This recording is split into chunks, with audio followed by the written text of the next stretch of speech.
giving me papers and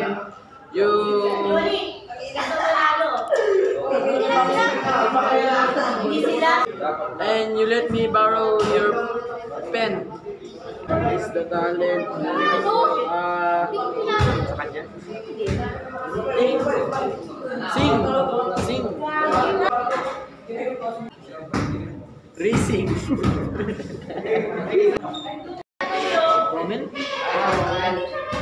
When we have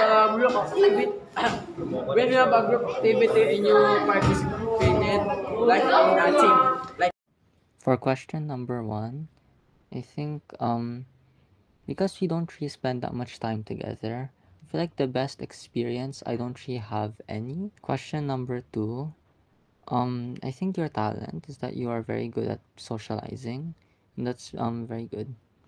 Question number 3, I think I don't understand the question, but I think it's the same answer as question 1. Yung nag-video tayo tungkol sa bullying.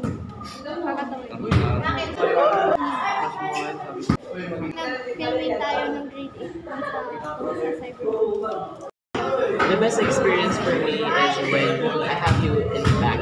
But then,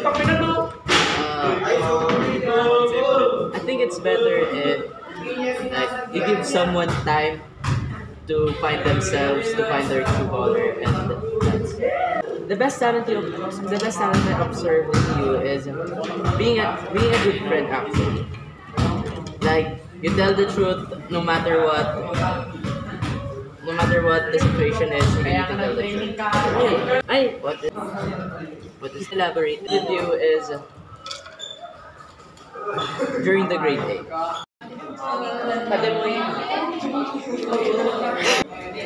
Minsan, gigil all time. Pero minsan okay. Wala akong problema sa'yo. Tantrums. Ano? Yung lagi kang nagpapairam, hindi ka nagagalit dun.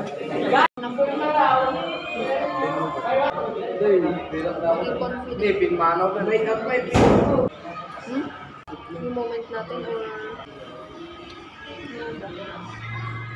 naging magkagrupo sa project. Kasama. Kumanta. Kita sa science. Tapos nag-drawing tayo ng ano. Alam mo yun? Sila Maynard pagka-group kita, yun, tapos pag nagpapairam ka ng gamit, nang wala ko. Thank you. So, yun yung talent na lang.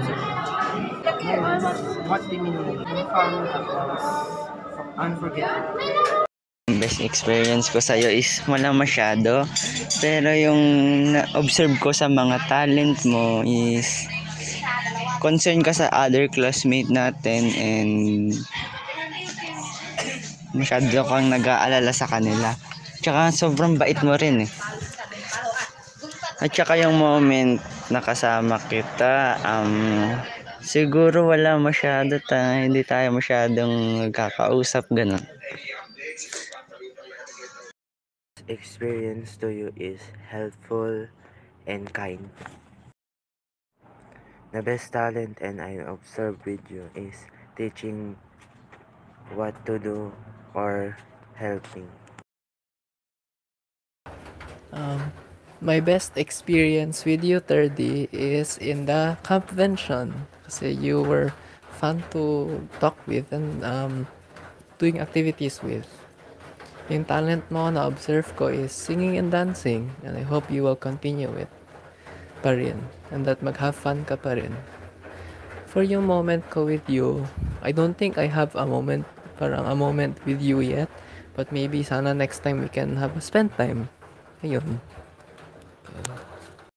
Long time no see. Let's see. Best experience I had with you, well, that was nung teen camp sa Baguio City. I still remember nung naglaro tayo together, lalo yung balancing the cup with a paper plate. Isa talaga yun sa aking paborito.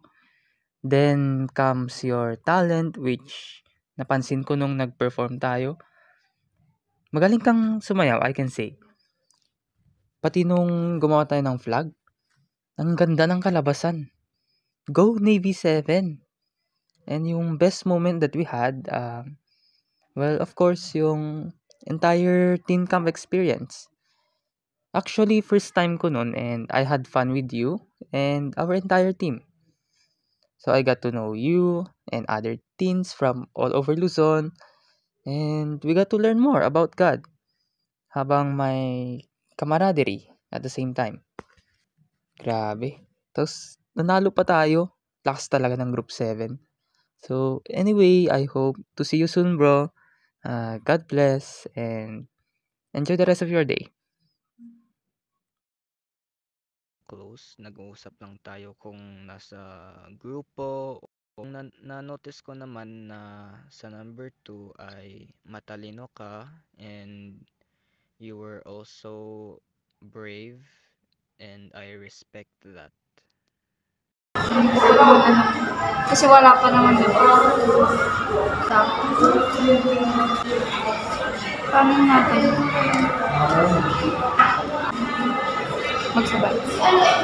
Magsabay. Nung naglalaro tayo dyan sa dati. Reading, writing, understanding, yun lang. Magkasama.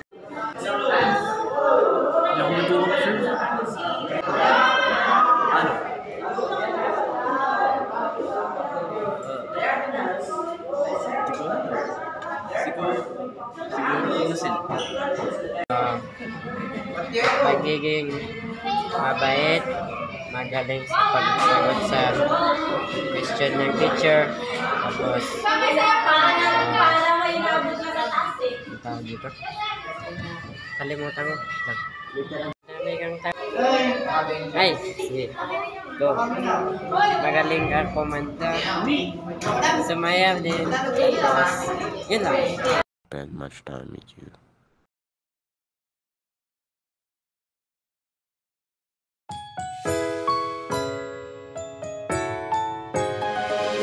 All the fire glows and the lights all shine when you're snow angels next to mine.